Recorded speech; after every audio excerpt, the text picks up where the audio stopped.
சோழரின் புத்திரன், ஆதித்த கரிகாலன் மற்றும் குந்தவை விராட்டியின் சகோதரன், வந்தியத்தேவனின் சிநேகிதன், திருவாரூர் தியாகராஜ பெருமானை வழிபட்டு அபயகுலசேகரன் எனும் பெயர் பெற்றவர். தெற்கே இலங்கை வரை சோழர்கள் நிலையாக விரிவு செய்தவர். தெய்வீகமான சொல்லாற்றும் நீதிமானாக இருந்து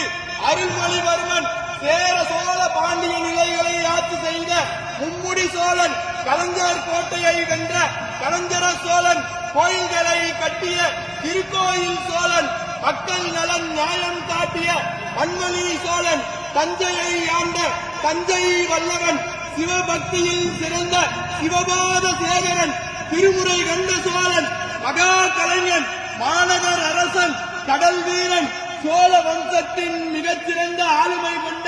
தெய்வீக அரசன், நம் பெரும்பாட்டன் பேரரசன்